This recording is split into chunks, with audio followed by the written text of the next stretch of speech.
Assalamualaikum warahmatullahi wabarakatuh. Perkenalkan saya Rahmadana dari ASP 2C dengan NIM 4202510027. Di video ini saya akan mempresentasikan jawaban UTS mata kuliah pengelolaan keuangan negara dan daerah.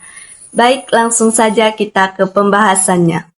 Nomor 1. Pengertian keuangan negara. Menurut Undang-Undang Nomor 17 Tahun 2003, keuangan negara adalah semua hak dan kewajiban negara yang dapat dinilai dengan uang, serta segala sesuatu baik berupa uang maupun barang yang dapat dijadikan milik negara, terkait pelaksanaan hak dan kewajiban tersebut.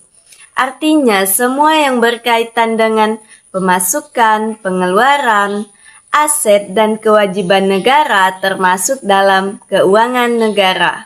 Nomor 2. Objek, subjek, proses, dan tujuan keuangan negara. A. Objek keuangan negara. Objek keuangan negara meliputi seluruh hak dan kewajiban negara, seperti kebijakan fiskal, kebijakan moneter, dan pengelolaan kekayaan negara.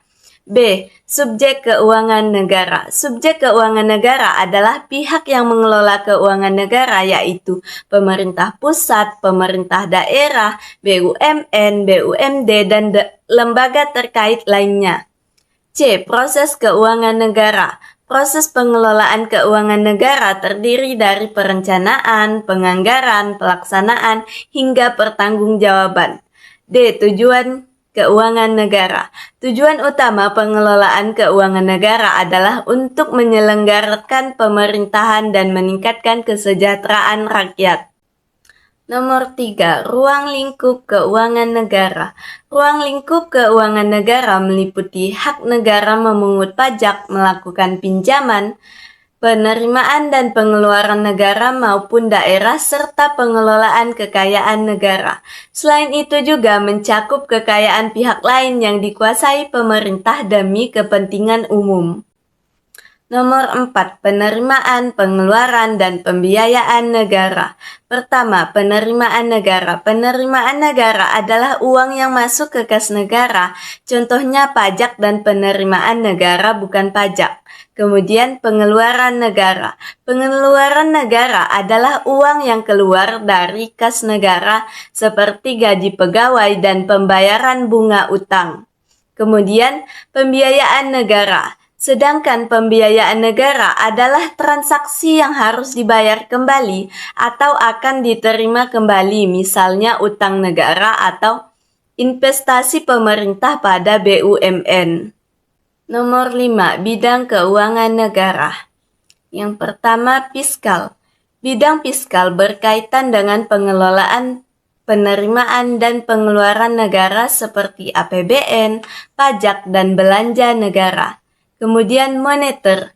Bidang moneter berkaitan dengan pengaturan jumlah uang beredar dan suku bunga oleh bank sentral.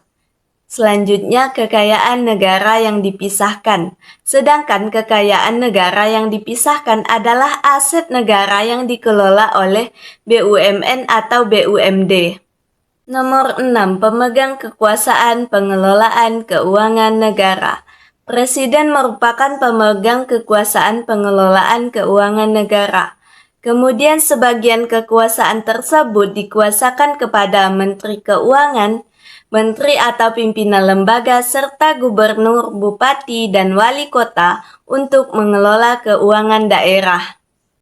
Nomor 7. Kebijakan moneter. Landasan hukum kebijakan moneter di Indonesia diatur dalam beberapa undang-undang, yaitu Undang-Undang Nomor 23 Tahun 1999, Undang-Undang Nomor 3 Tahun 2004, Undang-Undang Nomor 6 Tahun 2009, dan Undang-Undang Nomor 4 Tahun 2023.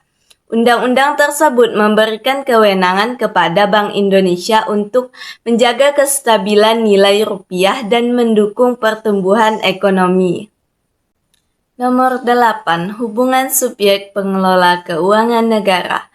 Hubungan subjek pengelola keuangan negara dimulai dari Presiden sebagai pemegang kekuasaan tertinggi dalam pengelolaan keuangan negara. Kemudian kekuasaan tersebut dikuasakan kepada Menteri Keuangan sebagai pengelola fiskal negara. Selain itu, menteri atau pimpinan lembaga bertugas sebagai pengguna anggaran pada kementerian masing-masing. Sedangkan gubernur, bupati, dan wali kota mengelola keuangan daerah serta kekayaan daerah yang dipisahkan. Jadi, hubungan antar subjek pengelola keuangan negara saling terhubung dalam pelaksanaan pengelolaan keuangan pusat maupun daerah. 9. Paradigma baru dalam pengelolaan keuangan negara. Paradigma baru dalam pengelolaan keuangan negara adalah perubahan sistem pengelolaan keuangan agar lebih transparan, akuntabel, efektif, dan efisien. Pemerintah tidak hanya fokus pada penggunaan anggaran, tetapi juga pada hasil dan manfaat yang dirasakan masyarakat. Selain itu, pengelolaan keuangan negara saat ini menekankan prinsip good governance, yaitu tata kelola pemerintahan yang baik. Demikian penjelasan yang dapat saya sampaikan. Mohon maaf apabila masih terdapat kekurangan. Terima kasih atas perhatiannya. Wassalamualaikum warahmatullahi wabarakatuh.